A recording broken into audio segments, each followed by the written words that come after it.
In the spring of 1775, the American colonies stood on the edge of history.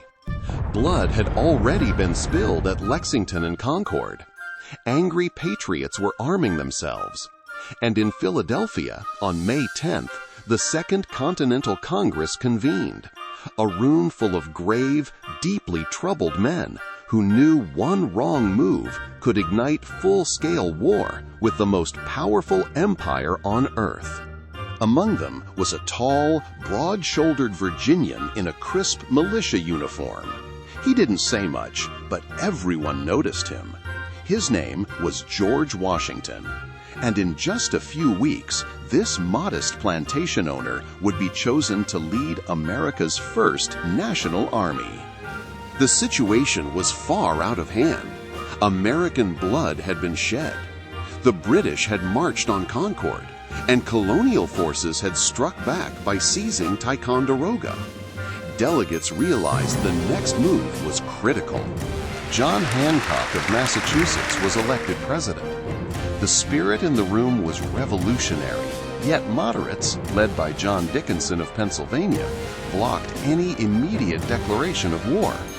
Instead, they analyzed battle reports from Lexington, Concord, and Ticonderoga, strengthened the militia, and made one final effort for peace.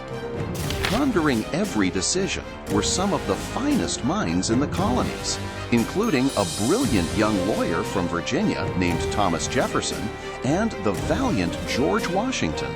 George Washington was already greatly admired by his fellow patriots.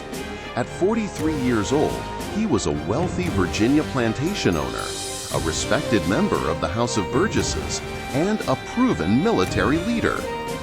He had served with distinction in the French and Indian War, showing courage, diplomacy, and frontier fighting skills that European professionals lacked. Years as a surveyor had given him a rugged physique and deep knowledge of the American wilderness. Associates praised his judgment, decisiveness, self-sacrifice, and ability to unite the colonies. Tall, erect, and confident, Washington cut an imposing figure. He had quietly declared he would raise 1,000 men at his own expense and march to the relief of Boston. He wore his uniform to every session of Congress, a subtle but unmistakable hint that he was ready to serve. On June 14, 1775, Congress officially created the Continental Army from the loosely knit militia forces already besieging Boston. The next day, June 15th, they turned to the question of leadership. Several New England delegates had hoped for one of their own, but John Adams of Massachusetts rose and nominated the Virginian. Why Washington? He was the only man with significant military experience.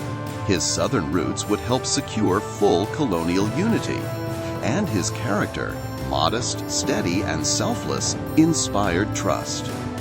The vote was unanimous. Congress raised Washington's rank from colonel to general and appointed him commander-in-chief of all colonial troops.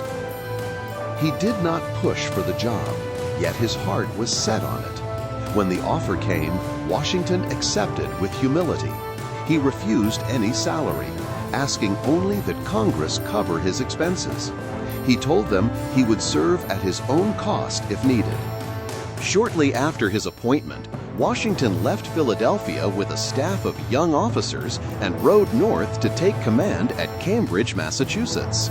On July 3, 1775, under an elm tree still standing today, he formally assumed leadership of roughly 14,000 ragtag but determined militiamen, the nucleus of the Continental Army.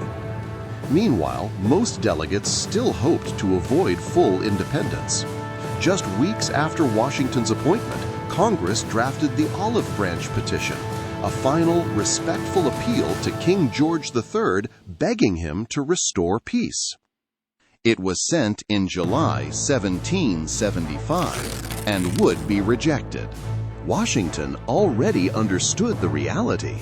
His strategy was clear: never be drawn into a single decisive battle against Britain's superior forces. Instead, he would harass the enemy, disrupt supply lines, and wear them down, a frontier style of warfare he had mastered years earlier.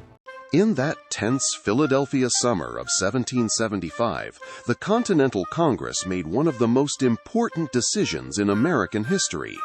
They chose not just a general, they chose a man of integrity, courage, and quiet strength who would hold the army together through 8 brutal years of war. George Washington's leadership would turn a collection of colonial militias into the Continental Army and help forge a new nation. From a Virginia farm to the command of a revolution, this was the moment everything changed. If you enjoyed this look at the birth of the Continental Army and the choice of George Washington as Commander-in-Chief, please like the video, and we would be honored if you would subscribe to our channel. Thanks for watching. Join us next time as we continue to build a timeline of U.S. history.